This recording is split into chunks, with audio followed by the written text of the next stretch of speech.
welcome back to Heparin. I'm so excited to have you here. I'm Caroline Porter-Thomas.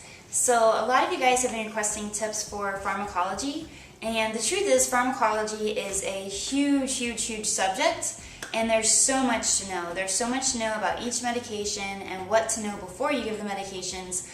But what I thought we could do in this channel is maybe we could just go over some of the medications, and I can teach you kind of how to think like a nurse before administering and educating your patients on the medications. So if you guys are interested in this video and more videos like this, then please share this channel with your friends, like the video, and post a comment. Let me know what your thoughts are. So in this video, I thought we could review the medication Heparin. We give this medication a lot in the hospital, and it's a very good medication to prevent blood clots, but there's a lot of things that you do need to know before giving this medication. So I was thinking about it, and there's certain questions that I ask myself before I ever give a medication and when I'm reviewing the new orders from the doctor. So the first question is why? Why is this medication ordered? And many times the reason is very clear. It could be a medication that the patient takes all the time at home, and that's why the medication was ordered. It could be a medication that the patient needs to help the disease process that he is admitted for. If the reason is not clear though, then what I usually try to do is I try to look into the doctor's notes to see why the medication is ordered, and if it's not there, then I don't hesitate to call the doctor and ask. But again, let's look at the medication Heparin. So Heparin in the hospital is an anticoagulant. This medication is used to prevent blood clots. It is not used to dissolve blood clots, it is used to prevent blood clots. That is an important thing to know when you are administering this medication. So the first thing that I do is I ask for this patient, is this medication appropriate? Now, like I said, it could be a very clear-cut reason, or it might not be very clear.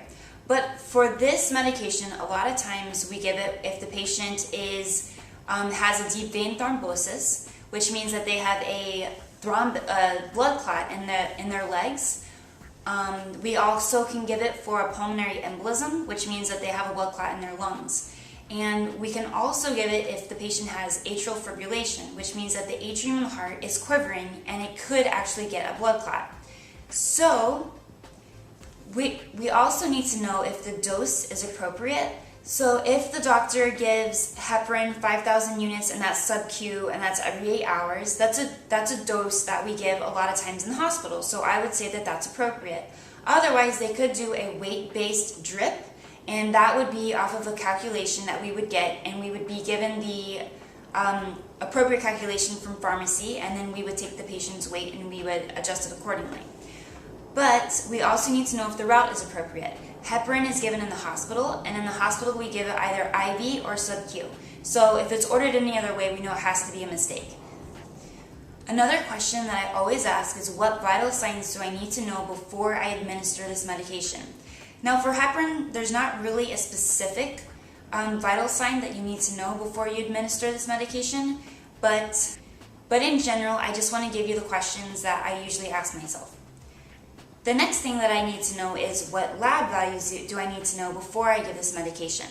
So Heparin is measured by the PTT. So a normal PTT I can't really give you because it is done by weight. What you need to know is if the PTT is severely elevated, then you want to question that order. Some other lab values that I look for before I give the medication Heparin is I look to see if their H&H is within normal range, and I'll tell you why. If they have a low H&H, which is hematocrit and hemoglobin, sorry, it's the opposite, hemoglobin and hematocrit, the top number is usually 12 or above, and the bottom number is usually 35, 40 or above. And what you want to do is you want to make sure that that level is not low. If it's low, that could indicate some kind of bleeding. So let's just say it's slightly low, and I'm ordered to administer Heparin. So there's a few things that I would think about before administering this medication. First of all, I would see what they have been trending. So hopefully I have some lab values to go off of.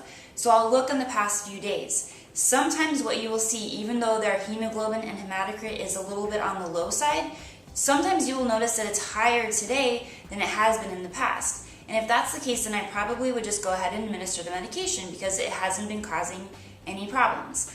What you want to be careful of is if you see a drop, especially a big drop. So if yesterday they were 12.2 and today, the hemoglobin is 12.2 and today the hemoglobin is 10, then you want to kind of find out what's been going on. So did they have surgery? Were they expected to lose blood? Sometimes if the patient's on IV fluid, dilution can occur. So if the patient was dehydrated, then sometimes their H&H can appear higher than it normally would. And then once we give them IV fluids, it can dilute it and look as if it's less. But either way, I just want to run that by the doctor and make sure it's okay that I still got that medication. And I'll also write a quick note about it. Another lab value that I want to know before I administer heparin would be the platelet value. So are the platelets within normal range? Platelets should be 150,000 or above.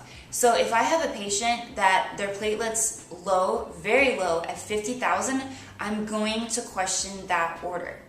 When I say question the order, what I'm going to do is clarify with the physician if this is appropriate, because we need to find out if that is.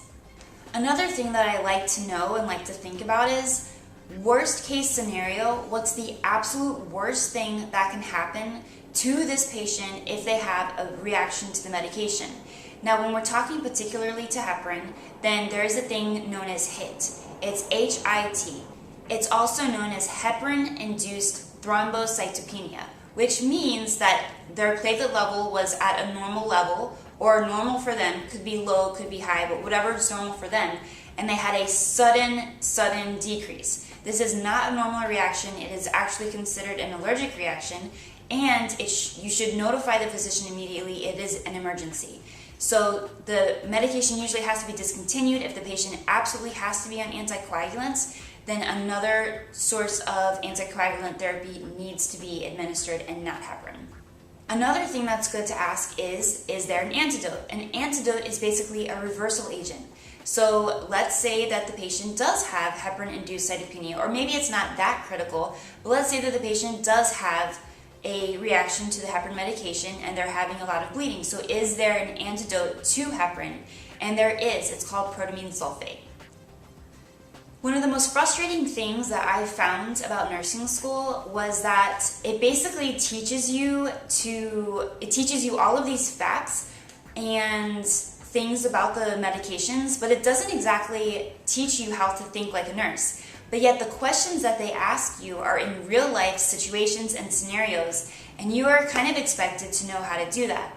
So I thought that what we could do is I could discuss some potential questions that you might ask your patient, or that you might see with the medication heparin. So I'm just making these questions up from real life scenarios, but let's just say something like this. Patient is admitted to the hospital and he's complaining of stomach pain. He has blood pressure that's on the low side, 90/50, and he also complains of black tarry stools. He also complains of dizziness and lightheadedness when standing up suddenly. So you kind of want to ask right away what kind of medications were you on. If they were on a medication called Lovenox because they had a blood clot in the past, Lovenox is a derivative of heparin, so they're kind of in the same, it's also an anticoagulant. So your main concern with this situation is GI bleed. Anything with low blood pressure, because that's a sign of volume depletion, and you also have black tarry stools, all of that can indicate GI bleeding, which is very dangerous. That's internal bleeding, and you want to make sure that proper care of this patient is taken care of immediately. So another thing you want to look out for, remember, we're giving the medication to the patient. So you want to make sure that they're not on any NSAIDs, which is the non-steroidal anti-inflammatory medications. Those medications in the past have been known to cause GI bleeding. So if they're taking this medication and then we're also giving an anticoagulation medication that was going to prevent them from clotting, it could cause a lot of problems. So you want to watch out for scenarios like that. Also, if you're giving heparin and they're on aspirin, like a regular aspirin a day, you just want to run that by the doctor and make sure that he still wants them to be on the aspirin, because they're probably going to want to stop it while they're on the heparin. Some things that you would want to educate your patient on would be to watch for signs of bleeding. Usually we administer heparin and the subcutaneous fat about 2 inches away from the umbilicus area. So what you would want to do is tell them not to rub that area where the injection site was, because that could make the medication go into the tissue and could cause a little hematoma or bruise. So what you would want to do is tell them to avoid that area, but watch it, make sure that there's no bleeding, and you would also want to educate them on using an electric razor as opposed to a regular razor, and be careful when they're brushing their teeth or flossing. And if they do have any bleeding that's not stopping, so let's say that they floss too hard and they just have this like bleeding tooth that won't stop, they need to go see their doctor right away. If it's a lot of blood, tell them to come to the ER right away. So guys, if you like this video and you want more videos like this, then please give it a thumbs up. Please subscribe to this channel, share with your friends, and the more subscribers and likes and comments I get, the more videos I can create. Alright, I love you guys. I can't wait to see you again. Bye.